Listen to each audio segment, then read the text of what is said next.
Well, back at it again. Wild I managed to get 2 video topics out in the same year, hey? Even weirder is I'm further promising a third before the end of the year. As always, I just want to set expectations before we begin. The whole crunchy breakdown present in the Clan Invasion 3-parter won't happen again, at least in the foreseeable future. It was a massive project, one that quickly turned into a monster, but I took it in stride and made my best swing at such a large project. But it was also important to mention that after that project went out the door, my drive to start the next video was at an all-time low. Call it work exhaustion. And also, as everyone knows, life happened soon after. But now that life is more or less back on track for me and showing some stability, here I am once again. Now as for this video, I technically already covered this in my clan volumes with the Refusal War and Twilight of the Clan / Annihilation videos. But this one will take after the aspects that led up to that point, thus this video is all about the events that led up to the birth of the Second Star League. Spoiler alert, it's a false Star League and you'll see why at the end of this video. But with that, ladies and gentlemen, enjoy.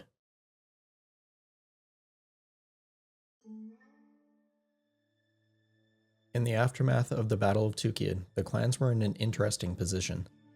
The Crusaders, of course, immediately focused on renouncing the Truce of Tukid, but for the moment, only Clan Jade Falcon would begin making moves against that.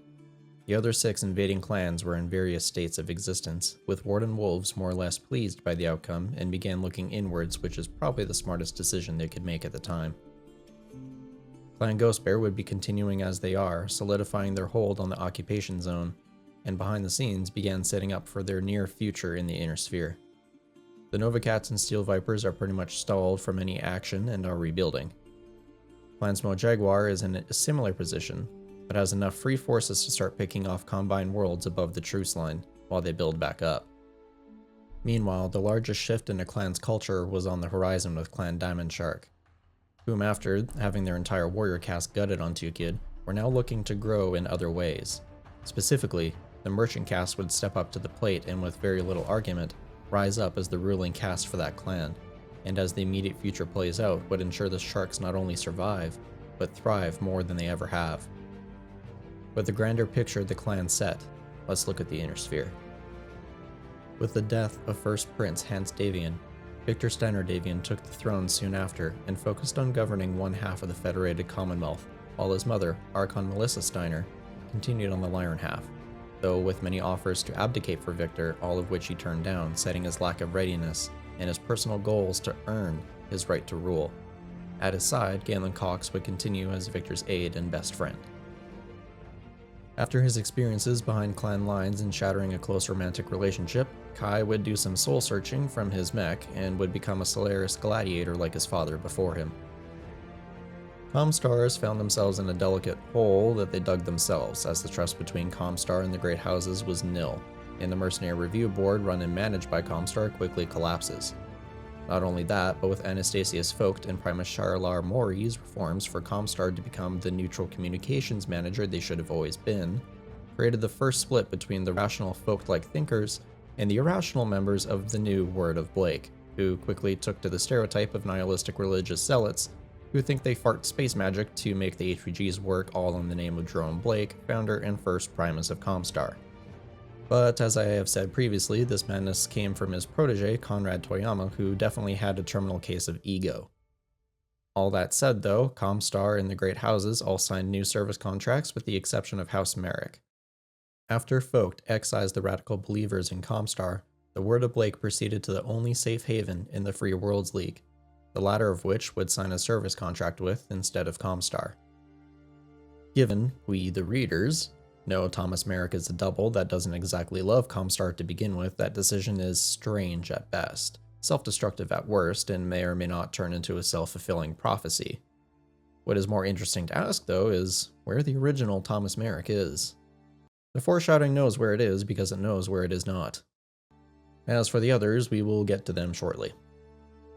As the year ticks over into 3053, one of the first things to occur is the first Terran Peace Summit, led by Primus Charlar Mori and Pre-Center Marshal Anastasius Vogt, where the trust issues between the Great Houses and them was so strong that the houses were more concerned about Comstar than the clan threat by a long shot.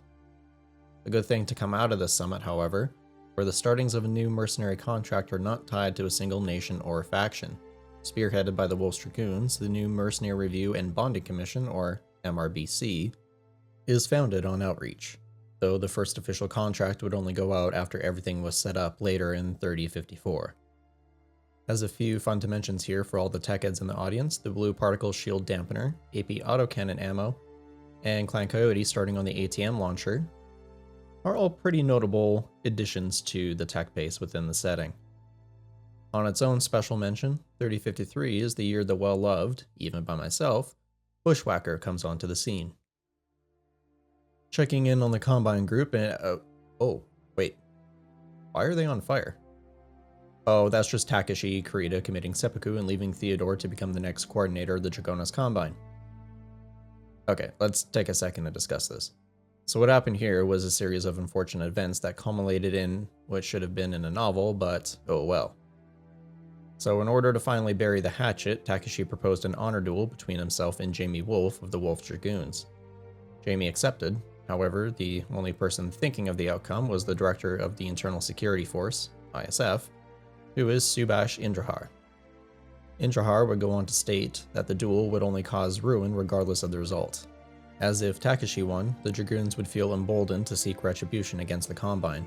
If Jamie won, the Combine would want Jamie's blood even more than ever before when Takeshi gave the Death to Mercenaries edict. Realizing this, Theodore Kurita would go to his father as the ISF departed with a strong warning where Takeshi would commit seppuku with Theodore as witness. Officially, Takeshi died in his sleep. Oh, and Mackenzie Wolf, who trained the young future leaders of the Inner Sphere, died during a periphery run that allegedly required him to get mothballed Dragoon assets and came under pirate attack. However, the circumstances of what really happened are debated heavily and remain unconfirmed. Now it's 3055, and I can say this is truly when events start shaping up into conditions that would make Vogt go into the dusty Comstar closet for a Star League flag. Events would begin by catching up and reuniting a fair number of people from the clan invasion together again for a little bit of fun. Morgan Kell would be retiring, again, from the Calhounds Mercenary Company, and invited a long list of important people that hadn't really been together since the heavy fighting in the clan invasion. Those would include, but not limited to, Victor Steiner Davion, Kai Allard Liao, Galen Cox, Kohiro Kurita, Shin Yodama, and what would surprise everyone, Khan Phelan Ward and his entourage of Rana, Evantha Fedlateral, and Karu, the latter of whom showed off when landing the dropship with typical precision and finesse only a clanner was capable of, something that rubbed off on Victor, who observed the raw talent. Everyone was more or less wary of the presence of Clan Wolf given very fresh and recent events, but Rana was able to rein Phelan back in when he got to be a bit much. However, tensions boiled over when Phelan would be goaded into issuing a battle challenge, or batch all, to the Calhounds, who were unreasonably bitter towards Phelan and the clans, as the Inner Sphere had still yet to discover how apart the clans were from one another politically. In a fun simulator battle between Phelan's chosen star that included Rana, Galen, and others I struggle to remember, against a company of 2 lances somewhat led by Victor, occurred, where he would get a first-hand taste of how terrifying clan warriors can be when focused into a fine edge, which, by the way, is only possible when clanners agree on everything, which they do not. Victor would watch the best mech warrior he knew in Kai Allard take on Sakon Phelan Ward in a savage duel that ended with them killing each other in the simulation. Victor would have the unpleasant experience of going toe-to-toe with Rana, who had taken to a warhawk like a natural prodigy, and showed Victor how surgical her aim was. She didn't miss a volley on him, and when all was said and done, Rana executed Victor's mech by literally carving out the fusion engine of his simulated direwolf Prometheus, before moving on to find more prey for her to devour. As his virtual world went dark, Victor lamented that given enough time, the clans were capable of getting anything or anyone they wanted. As if it were real, Victor could have become a Clan Wolf bondsman right then and there. All this to say, clan warriors are insanely good and scary when they're of one focus. Fortunately for the Inner Sphere, the political divide between Warden and Crusader would keep the clans from achieving this level of efficiency. Despite the fun game that ended with Phelan's star winning, Rana would remind the boastful Sakon that boasting has a time and place, and his father's retirement gathering was neither. The tension after the battle would be broken by the arrival of someone completely unexpected, and on Victor's end, unwanted. Catherine Steiner Davion, who was now going by Katrina after her widely beloved grandmother of the same name. She quickly showed up Victor by exhibiting perfect sociopathic behavior and out-charming Victor, who felt, because he was the crown prince, to be automatically loved. However, a candid conversation between him and Phelan made Victor realize, from Phelan's words, that Victor is not listening to his people, where Catherine has spent the entire night going around to everyone and making them feel like the most important people in the room.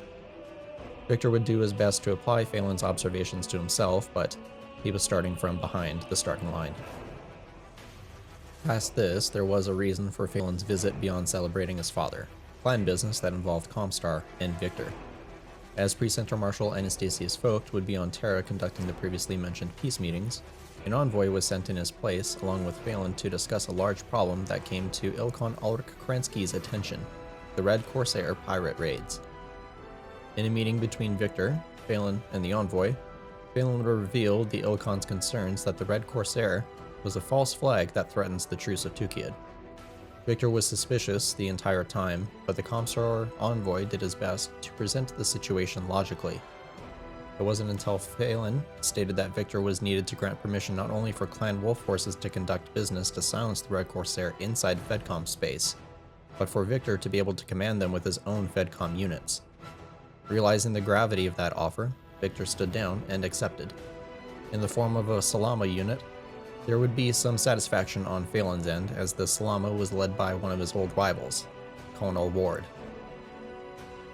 Things would take one hell of a turn, however, as during a banquet on Tharkad some short time after the meeting on Ark Royal, a bomb would go off during her own speech that would kill Melissa Steiner Davion, Salome Ward, who was Phelan's mother, and severely injure Morgan Kell.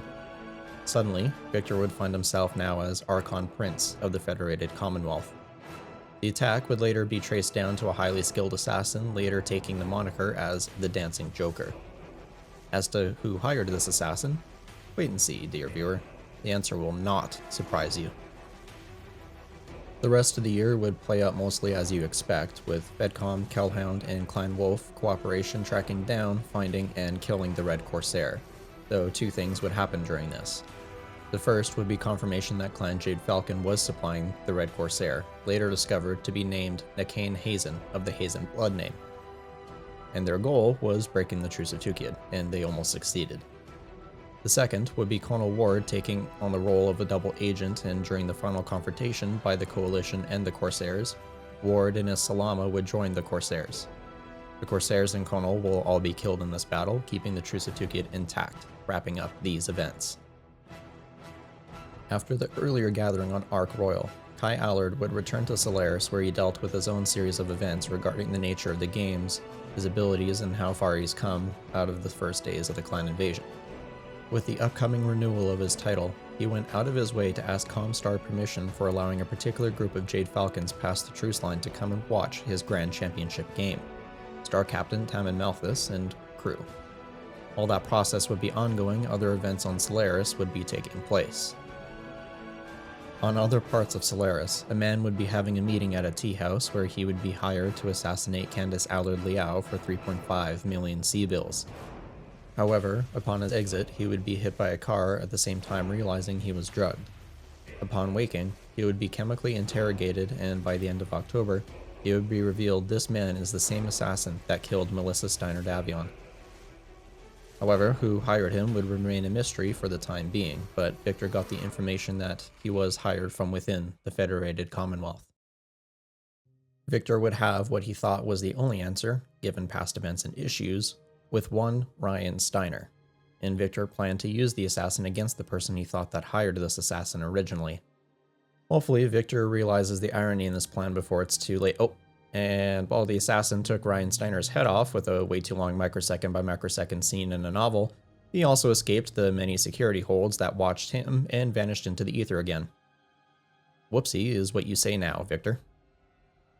The assassin would turn up again, but not for a while, and not on Solaris. Back to Kai, his events on Solaris were mostly about butting heads with his mischievous uncle who ran the Solaris stable he was in, while also leading the Free Capella movement. Both wanted a better, compelling confederation, but Kai wanted to be completely out of those events as much as he could help it. However, his uncle would force his hand after discovering the existence and past relationship between Kai and Dr. Deirdre Lear, the latter of which, when we see her, is raising a young son named David. It was Kai's son. The uncle had them kidnapped rather cleanly, where Lear wasn't even aware of the ruse until way too late. However, when Kai found out, he went to the only people he knew could help, and they just arrived on Solaris for his game, Temmin Malthus and his Jade Falcons. At the same time Lear managed to escape on her own with David, they would be caught up to in the woods near the estate they were held at, and before anything bad happened, Temmin swooped in just in time to rescue Lear and David. Kai would reunite with all of them, seeing Lear again and his son David for the first time. Unlike how they parted last time, however, Kai and Lear would remain together officially. Lastly, Kai would realize his uncle would do anything but bring ruin to the St. Ives Compact and compelling Confederation, and more people like him were out there. Kai would end his time on Solaris and head back to the Compact and eventually become leader with the guidance of his mother, taking his new family there as well. In one of the few tangled events during these years, in 3056, Galen Cox was engaged to Catherine Katrina Steiner-Davion, and on a visit to Solaris together, it was assumed Galen was killed in a bombing before Ryan Steiner was assassinated by the man who would become the Dancing Joker. In reality, Galen was spared his fate when Neo agents discovered a connection between Catherine and the bombing that killed Melissa. The link was confirmed when Catherine received an early warning from a mole she had placed in Ryan Steiner's staff.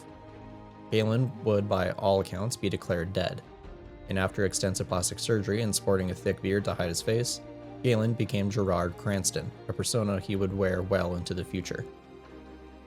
The next event leading up to the Second Star League is the Refusal War. Now, I covered this in its own dedicated video, but I never stated the connection of the Refusal War to the events of the Second Star League at the time, but the results of the Refusal War would knock out Clans Wolf and Jade Falcon off a particular list in the near future. But we will get there soon. Also in 3057 is when Catherine begins making more overt moves in her bid for total control of the Inner Sphere. Using emergency powers given to her during wartime, she would remove the Lyran half out of the Federated Commonwealth, setting the stage for the... I'm getting ahead of myself here. Patience. To add to the political crisis, Joshua Merrick, the son of Captain General Thomas Merrick, the Double, would pass away due to his disease despite early signs of remission. In an effort to be unlike his father, Hans, Victor would be like his father and plant a double for Joshua to go back to the Free Worlds League, fearing the retribution of Thomas at the news of his son's death, more than possibly fooling him without repercussions. When Catherine pulled the Lyran side out of the Federated Commonwealth, she signed a treaty with the Free Worlds League. In other parts, Isis Merrick would move to Sion, with everyone assuming the relationship between her and Sun Tzu was going well and would lead to an eventual marriage. Of course, realizing the reality, Victor was becoming concerned about the fact that if the marriage happened, that would mean the Capellan Confederation and Free Worlds League would be politically united against him. Oh, so that's what Sun Tzu meant by using Hans's own tactics against the Federated Commonwealth. Good play by a Capellan for once. But seriously, unironically, Sun Tzu is the best leader the Confederation has ever had. As the Refusal War ended between Clan Wolf and Clan Jade Falcon, the news the Natasha Kerensky, the Black Widow, was killed in action was heard. With Warden Wolf elements now migrating and settling in with the Calhounds on Ark Royal, small engagement between the Wolves in Exile and Calhounds teaming up against some aggressive Jade Falcons revealed to everyone the true power of Clan and Sphere fighting together, and in a showing that would give the Jaguars PTSD from Tukid, ran the Falcons off quicker than they landed. With 3057 wrapped up, some interesting developments came in the form of the Avatar Omnimech for the Inner Sphere entering early designs, as well as the Night Star, Highlander, and Emperor returning to production for the first time in centuries. Getting into the final years of the decade, let's check in with Comstar. Oh lord, what the hell happened here? Why is Terra on fire? Again? Alright, let's back up. So, Folk overplayed his hand greatly, and it was now coming to bite him in the ass. So remember his reforms irked a lot of Comstar into splintering off as the word of Blake? Well, they came back to Terra and destroyed the Hilton Head HQ and took over Terra for themselves. Now Comstar in exile, even though they call themselves Comstar still, they would move to Tukid and set up there for the time being. The news of Comstar's exorcism from Terra was of great concern to the clans, particularly since most while they didn't like Comstar, respected the fact they were keeping Terra safe up until now. As we know from the clan videos, the successors to clans Wolf and Jade Falcon are Khans Vladimir Ward and Martha Pride respectively. The two quickly found common ground and established a good relationship. The two Khans agreed that in order to stave off predation from their neighbors, they had to build back up, and each other needed the other to continue existing in order to shape events how they want. Vlad would go on to troll the Smoke Jaguars in their occupation zone, while Martha would target the Federated Commonwealth forces on Coventry. Sending in fresh warriors to be blooded, Martha's occupation and assault on Coventry was so effective that Victor Steiner Davion had to step in himself, leading a massive coalition of forces that were 3 times the size of Martha's own freakishly large for a clan army. With the help of Ragnar Wolf, formerly Magnusson, who is now a full member of Clan Wolf, advised Victor to talk Martha down without firing a shot, simply by offering her Hegira. Hegira was a clan word that simply meant that if taken, Hegira would allow the opposing force full retreat with no loss of honor or glory, and no further conflict. Victor would throw in some stark realities for the Falcon Khan to consider, and to everyone's surprise, Martha accepted and would leave Coventry in peace. To her, Martha technically got what she wanted, which was graduating enough fresh warriors to restock a lot of empty positions in the Falcon Toman. This event would be the final straw to Victor, who realized that while Tukey had hurt the clans, it was only temporary, and their aggressiveness has only increased in this time. To Victor, it was time to send a hard message to the clans to get them to fully stand down, in a way that Comstar never would have been able to do on their own. Elsewhere, Catherine Steiner Davion happened to actually get captured by Clan Wolf. Demanding to speak to their Khan, expecting Ulrich Kerensky, Vlad would meet her instead, though whatever rant she was going on he didn't hear, because upon seeing her, Vlad was no longer thinking with the head on his shoulders. Anyways, the two of them would part, having made a secret alliance with each other. Moving on, by now Lincoln Ozis of Clan Smoke Jaguar was elected Ilkhan, and preparations for a renewed invasion regardless of the truce would begin. As Victor didn't have enough fires in his front yard, Thomas Merrick discovered his son was a planted double. To no one's surprise except Victor's, surprise Pikachu face, Sun Tzu and Thomas Merrick declared war on Victor and the Federated Sun's side of the Federated Commonwealth, since the League already had a truce with the Lyran half. Victor could hardly do anything as the other two houses retook more or less what was lost to them in the Fourth Succession War that left the Confederation a tiny chicken nugget of a nation, and the League without direct access to the Terran corridor. After the League regained their access in this short-term conflict, Merrick would press for peace with Victor and demanded an apology for the ruse he tried to pull. Sun Tzu would be slightly miffed at Thomas was soft and didn't want to press, and when Victor agreed to Thomas's terms, Sun Tzu eventually calmed down and also ceased the war, but hostilities between the Suns and Capellans remained at a boiling point.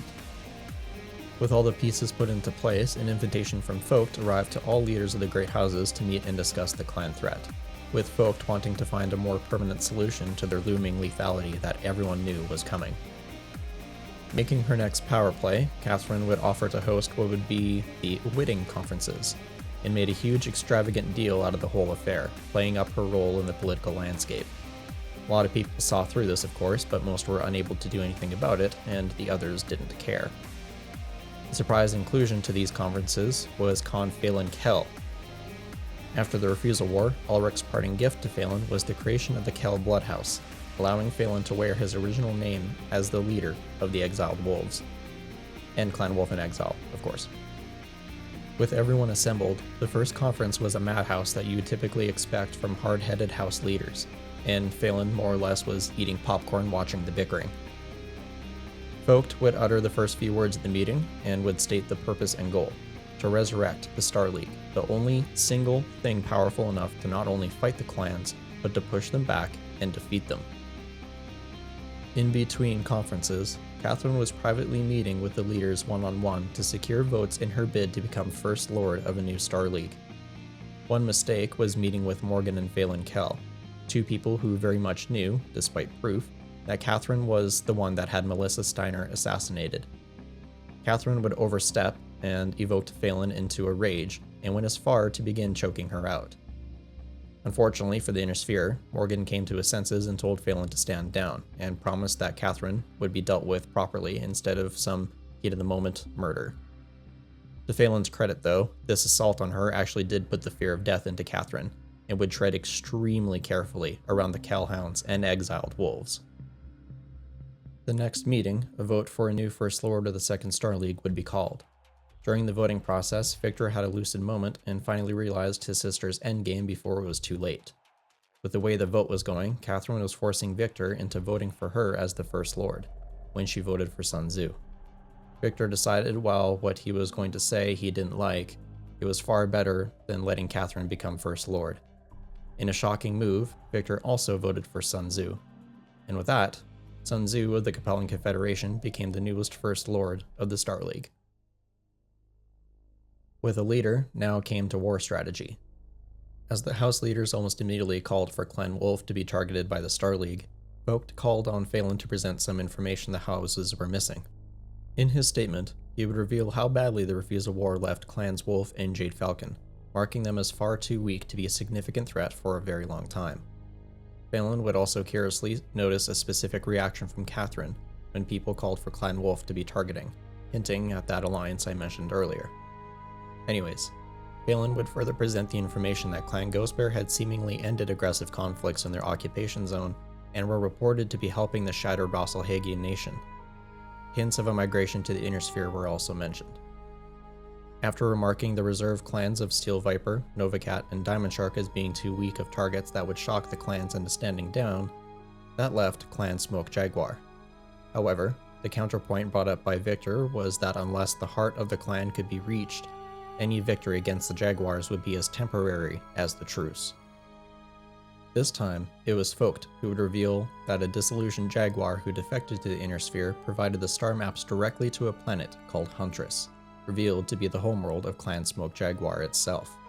While there would be doubts to the validity and motivations behind this turncoat, Vogt vouched for him, citing his eagerness to fight his former comrades who he considered long past saving. Phelan would vouch for that statement, citing how clanspeople are very upfront when it comes to changes like that. Of course, the final nail in the coffin for this decision happened years ago, when the Jaguars glassed Turtle Bay in a fit of rage after losing Hohiro Kurita from under their paws. With all this together, Morgan Hasek Davion agreed with Victor's concerns, and agreed that a two-pronged attack was required in order to defeat Clan Smoke Jaguar. One to eject them from the Inner Sphere, and free the Combine from their oppression, and one secret force to travel the Great Void and strike at Huntress. At the end of the day, the plan and targets were agreed upon. Two task forces were created.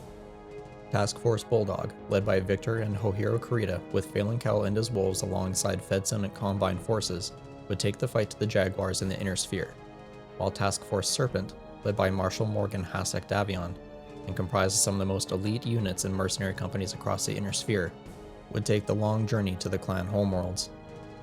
As the Whitting Conference closed, the setting would begin to change.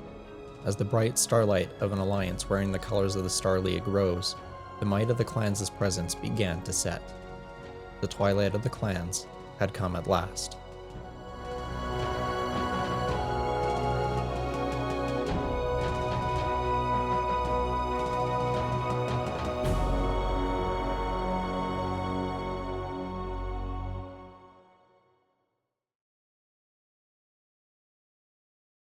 Ladies and gentlemen, thank you once again for watching another Battletech Lore video. This was number 5 on the Inner Sphere chapter side. Obviously, we already know what happens with the Twilight of the Clans. So the next video for Inner Sphere is going to be focusing on what happens when everyone that was part of that task force comes back to the Inner Sphere and what happens after that. Obviously, we talked about some very, very messy events leading up to this point in time, but oh boy, this is a rabbit hole. And this isn't even the deepest rabbit hole that I have planned to talk about in these videos, but oh boy, rabbit hole. Just want to say again that I appreciate you guys watching and hanging around for these videos because boy, do I procrastinate a whole lot. I've been very candid with saying that my motivation for these videos tends to come and go at very random times. There will be a point where it's like, yeah, I'll spend all day working on the video and then I won't touch it for a month. It just happens. Listen, people that have ADHD out there, I'm pretty sure you understand. Things just happen, and brain does brain things. But this video will get out, and obviously you're listening to it right now, so it did come out. As I said at the beginning of this video, the next one is going to be at some point before the end of the year. It could be, October, November, but most likely, knowing me, it's going to be December because, again, I have very high level procrastination skills. So, with that being said, appreciate you guys sticking around and always showing the very kind support and welcome feedback for every video that I do. It means a lot to me that you're still here and still hanging out despite me not doing this a whole lot. So, love you guys. Hope you guys have a great autumn, and I will see you in the next video. Take care.